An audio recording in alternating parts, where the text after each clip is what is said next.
In today's video, I'm going to teach you how to put print button on a report on Microsoft Access projects reports. We're going to add a simple print button directly onto a report in Microsoft Access using the built-in wizard so there's no code to write.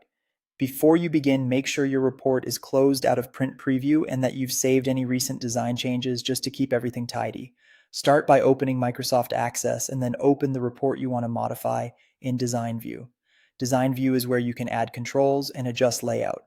If you don't see the report sections, expand them as needed so you can clearly view the report header area. The report header appears once at the beginning of the report, which makes it a good place for actions that apply to the whole document, like printing. Next, go to the Design tab on the ribbon.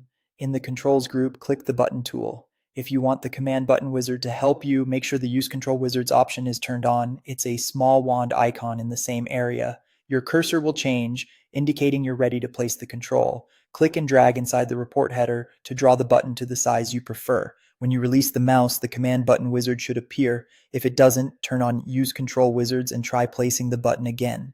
In the wizard under categories, choose Report Operations. Then under Actions, select Print Report. Click Next to continue. You'll be asked which report to print. Choose the report you're currently editing so the button prints this exact report without opening anything else. Click Next again and choose how the button should look. You can display text like Print Report or use a picture such as a printer icon.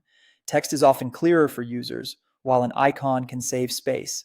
Pick what fits your layout and audience best. You can always adjust the caption, font size, and formatting later in the property sheet if you want it to stand out.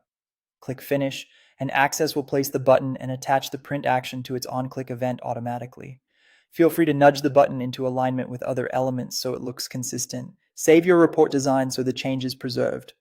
Finally, switch your view to Report View to test. Click the new Print button, and the report will be sent to your default printer. If you prefer to review before printing, use Print Preview from the ribbon instead. The button is for quick, one-click printing. That's all there is to it. You've added a reliable print button to your report, making it faster for users to produce hard copies whenever they need them.